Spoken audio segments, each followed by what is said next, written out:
So we predicted this new Wack 100 beef that currently escalated this morning. Now, it all started with this No Jumper interview with Snoopy Badazz. Now, this is a two-part series. Part one is my reaction to the interview that we already did. If you haven't watched it, watch it. If you did watch it, you can skip to part two to see the new update.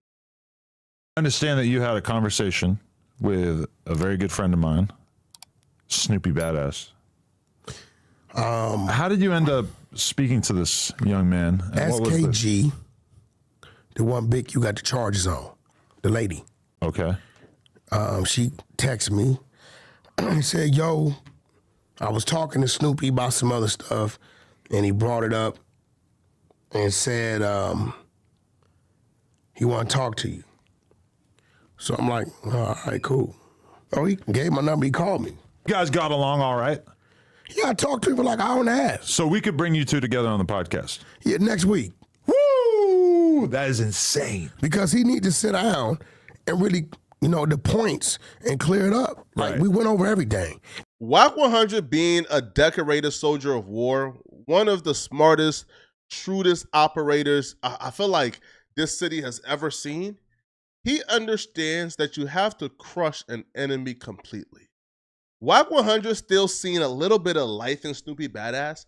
So when Snoopy Badazz is reaching back out now for refuge, Wack 100's like, okay, yeah, of course. Yeah, let's be friends, Snoopy. Come on the podcast. So Snoopy walked himself right into the lion's den, and Wack 100 completed the full mark out of Snoopy Badazz.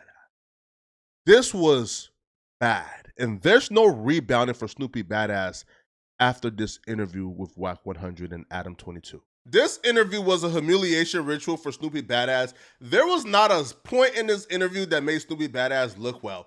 Even when Snoopy Badazz tried to tell his war stories about checking reputable LA gang members, Wack 100 will call it out and question everything that Snoopy Badazz was saying. I met Munchie probably twice.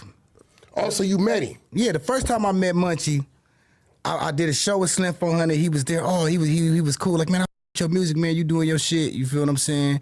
I'm like, all right, for sure. Everything was cool. Then he would like hit me in the DM every now and then. Like, man, let's do a song. Let's do this. Oh, man, you good? That's how I know him. You feel me? Then after that, I end up having a show in Denver, and he was there. I had got into it with a female rapper out of Inglewood. Like, you know what I'm saying? So I guess she caught herself getting him on me. You feel me? And I'm like, you getting this nigga, man? I slap the fuck out this nigga. I ain't worried about this nigga. You feel me? So when I get to Denver, he there. You understand what I'm saying? So I'm like, oh, nigga, what's happening? He like, hey, let me holler at you. I said, nigga, what you trying to holler at me about that bitch? He was like, yeah, that's like my sis. I said, look, bro, I told that bitch in the DM, her, and I'm gonna tell you, nigga, I'm not talking to you about no bitch. Dead homies. If it was just Adam there, Adam would have probably let that slide, even if he thought it was cap. Well, the point of this interview wasn't for Snoopy Badazz to come and make himself look tough. It was for him to leave this interview with irreparable career damage. So Wack 100 will call out every instance of this, including this one. When Wack was said, bruh, like this story sounds cap because you not checking Munchie B when he with his homies, and you not going home safely after you check Munchie B when you with his homies. And that was it. And he got away from me. You feel me? I look on the internet, he's saying they had me scared in Denver. Like, no, nigga, I told you the same thing. Let me ask you a question. I gotta ask you. Yeah, let's go. I be seeing you doing this shit. Mm-hmm. What? Now, there was a female from Inglewood, and Munchie was in Inglewood. Munchie being blind, he's not in Inglewood without the homies. True. So if he move to holler at you, the homies gonna be standing with him. Yeah. So was that really the conversation, or did y'all just really have a more cordial conversation? Because I can't see. No. When the homies say, on my nigga, hey, look it. If it was just Adam there, Adam would have probably let that slide, even if he thought it was cap. Well, the point of this interview wasn't for Snoopy Badazz to come and make himself look tough. It was for him to leave this interview with irreparable career damage. So Wack 100 will call out every instance of this, including this one. When Wack was said, bruh, like this story sounds cap because you not checking Munchie B when he with his homies, and you not going home safely after you check Munchie B when you with his homies. But look though, so I rode by there, you know what I'm saying, and I was gonna spray paint the nigga car, but I'm like, you know what? Knowing this ass nigga. This nigga gonna take it to the internet and gonna tell that too. You get what I'm saying? For sure. So you went by his house. Of course. You wanna see the footage? You didn't go by his house. Snoopy Badazz is a father of multiple children. But Wack 100 was talking to Snoopy Badazz like he was one of his kids. It ain't even no bushes. Stop right there. Hold on. What? Stop right there. There's no bushes at the scene. Stop right there. I said that. Look at me when I ask you. I'm not gonna. Wack 100 literally called Snoopy Badazz a kid at some point in this interview. And even Adam had to step in like, bro, why he's not a child, man. But Snoopy was either hypnotized or in a trance that Snoopy even tried to correct Adam for correcting Wack for calling him a child. Yeah. And I tell the kids, you see him? Look at him, Adam. He's not a kid. No. He right. After the microaggressions and the soft markouts, Wack 100 began the full press markout. All right, Wack 100 brought Snoopy Badazz on to get Snoopy Badazz to confess to being a snitch and to also get Snoopy Badazz to confess to not being like that. And Wack 100 succeeded in both. So Wack 100 began to press Snoopy Badazz about his paperwork. My nigga, everybody quick to say Snoopy did this, Snoopy did that, but my nigga, can't nobody post or show anywhere in the paperwork when it happened at the scene, me giving the description of this nigga and giving his name. Why? Because I don't even know what the nigga looked like. You feel me? My first statement was somebody jumped out the bushes, started shooting. You should have never given a statement. So me lying to the police, I was wrong for that. You let it be known as a shooter at the scene. You collaborate in the story. So Snoopy Badazz is trying to explain himself and trying to say, hey, bro, all I did was this. I didn't snitch or give any type of identification. All I did was lie to the police. And Wack 100 is like, no, you did more than that, Snoopy. Said was, nigga, a motherfucker jumped out some. I gotta tell the motherfucker so something. You can rewind it right now. No. If a motherfucker mama, let her tell. She wasn't there. I left the house with her son. But the paperwork said more than that. What did the paperwork? I can't really remember. No, it didn't. Wack 100 is adamant that he's not letting Snoopy Badazz get away with trying to explain himself out of not being a snitch. So Wack 100 redefined what snitching is, and through some coaxing and leading, he gets Snoopy Badazz to confess for the first time ever that, yeah, I didn't mean to snitch, man, but yeah, I snitched, man. I gotta take that to the chin. Snitches is defined as anytime you give information to law enforcement that's implementing anybody other than yourself. Like what Wack was saying, though, I agree with that. You feel me? Because, like I said, my intentions wasn't to do that. You feel me? But I did it. You know what I'm saying? And it is what it is. You feel me? Nigga got to take it to the jaw. Like what can I do? You're 34, bro. It ain't like I'm purposely. Like I purposely I'm telling on niggas to get out of this or I'm gonna snitch on this nigga. Nah, that ain't even my MO, my nigga. You feel me? I thought I was going up there to help a nigga. You know what I'm saying? And motherfucker saying I should have never even touched the stand at all. Snoopy, why would you do this to yourself? Like, what's the incentive to come on this podcast and admit to telling? Like, why would you do this to your career? I am befuddled, bemused, bewildered, bro, because it makes no sense. But it didn't stop here. It gets worse, bro. Because after Wack 100 got Snoopy Badazz to confess to telling, Wack 100 then begins to tell Snoopy Badazz how he's not a real Pyru, he's not a real gang member, this life isn't cut out for him, it was never cut out for him, like he's not built to be this and he should stick to being a rapper. Oh my God. Oh my God. Snoopy tells Wack this story about the only reason why he came to court and testify was because the man who killed his friend seen him in jail in like a holding block and convinced them to come to court and testify and tell the court that it was an accident. After Wack 100 heard that Snoopy Badazz had a cordial conversation with the man who killed his homie, Wack 100 went off and essentially berated Snoopy Badazz for not like punching a dude or having an altercation with him. And it seems like the worst fucking possible excuse. So the dude that got killed, right? Yeah. This was your homie? That was my friend. Your friend? That was Worm, yeah. He was from the set? I already know where you about to go with this. No, he didn't bang. He was your a friend. Square. He was just a square nigga we fucked bitches with and all that. And this dude you ran into? Yeah. You ran into him where? In the county jail, shackled up and holding tank. Yeah. Y'all got out? There was nothing to get down for. He came at me with a Bible. He was like, man, he's like, look, bro, I need like, dog. Listen, I know. to what is you saying right now? 'Cause I don't know how you got caught up. Man, I got caught up in some No, bullshit. in the gang life. Yeah. I don't know how that started in your life. Some of us was born into that. It's just in us. You know what I'm saying? Some of us, that shit is in our soul. Yeah. You know what I'm saying? That's one of the most gangsters saying I heard a homie say. He said, power rule my soul, it ain't just in my flesh, right? But bro, and this is real, with no disrespect, this ain't for you, bro. Yeah, I already knew that, nigga. I don't worry about that shit. Yo, Wack is just too smart. Yo, Wack just told Snoopy Badazz, yo, being a Pyru is in you. Being a real member is just in you. You not cut out for this, man. And Snoopy Badazz is on No Jumper with millions of people watching saying, oh yeah, of course. Bro, I knew it wasn't for me, but yeah, of course. Huh?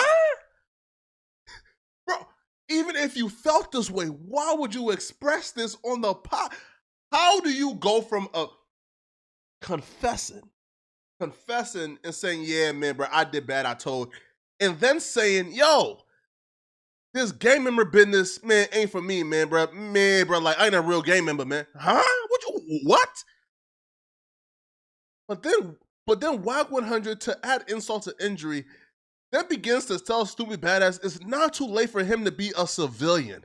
It's not too late for him to live a righteous lifestyle, man, and stick to rapping and being a civilian. Now, this is, yo, Wack a cold operator, man. And it ain't too late for you to make that decision, because your mindset on how you see it and your decision making, I don't know if it come from lack of homies molding you. And by the time Snoopy Badazz realizes what's going on, it's already too late. Like, he tries to stick up for himself when Wack 100 said that Snoopy Badazz's track record of being a gang member ain't right. He tries, but Wack 100 just went right back to insulting him again. His track record as a gangbanger, right, is not right. The shit they got him on is just technicality. No.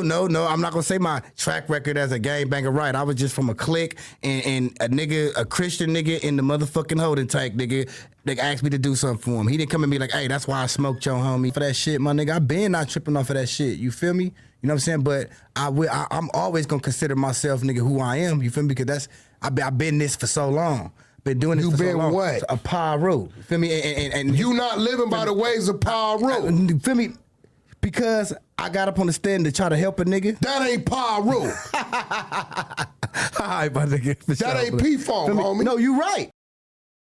After the interview, I made a video reacting to it. Now, Snoopy Badazz was upset because he felt like I miscategorized exactly what took place during the interview, and he didn't believe that he got punked or disrespected. He believed that Wack 100 said his opinion, and they had a pretty mutual and understanding conversation, and he felt like I was painting it in a different direction. But I'm noticing everybody got something to say about how that interview went. Mainly a fat nigga with thighs named Poetic Flacco. Check this out, Poetic Flacco, my I don't know you, you don't know me, homie. But what I do know is I will fuck you up, homie. Feel me? Adam, set that shit up, nigga, for me to meet Poetic Flacco, since he always got something to say when it comes to me. Check this out, ain't nobody punk me, my If Wack 100 would have did me the way he did you, it would have been problems at No Motherfucking Jumper, nigga. You better believe that. Feel me? Ain't no in me. And when motherfucking Wack said that it's not for me, that's his opinion. Cause that nigga ain't walked with me through my motherfucking life 24/7. He only know what he see on the internet. After I seen that video, I did give Snoopy a call just to figure out like why he was upset.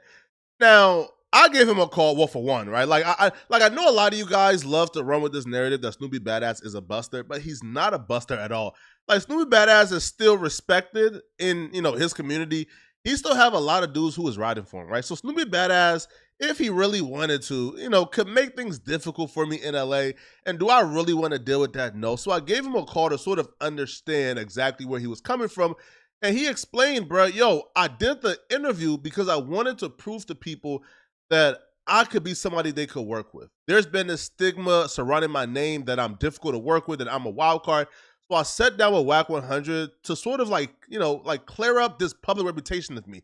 And he felt like he was trying to do a good thing and go down a different path and a new path. But he felt like, we were going out of our way to sort of like shit on him for doing something righteous and good. So I definitely understood that. And, I sort of left it alone.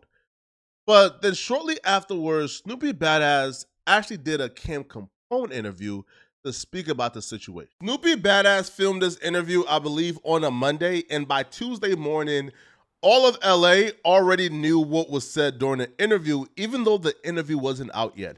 So Wack 100 actually made a response video to the Snoopy Badazz interview before it was even dropped. Listen, I'm a little confused, but hey, it's confusing times. Snoopy Badazz, I see I don't know. Maybe the trolls got to him or what, but I'm not gonna sit here and say I got a problem with him. Because if I had a problem with him, then I wouldn't have interviewed him and, it would have been some violence, which, I honestly felt like I gave him an out.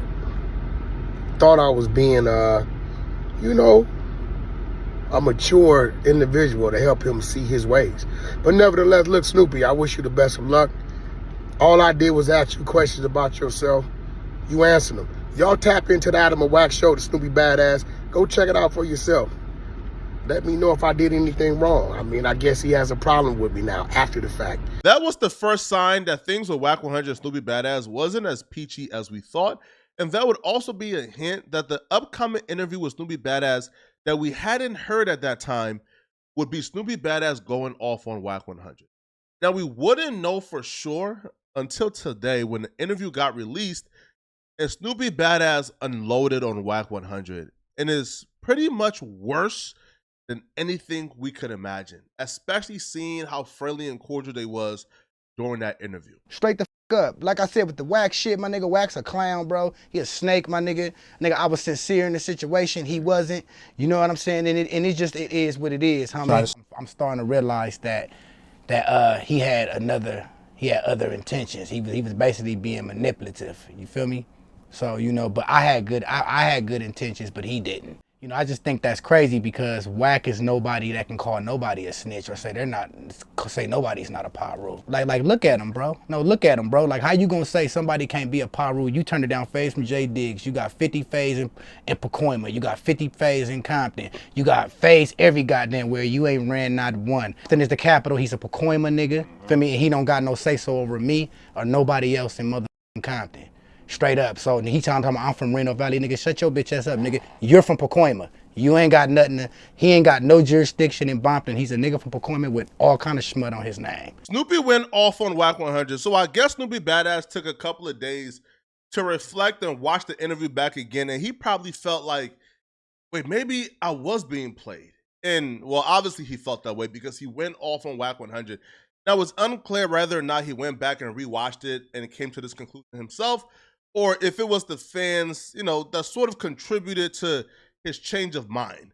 However, Snoopy went off, right? Now, Wack 100 came on Instagram, and right on cue, as we predicted, Wack 100 would announce that he actually recorded 119 minutes of conversations between him and Snoopy Badazz that he's about to release. But this what we gonna do, right?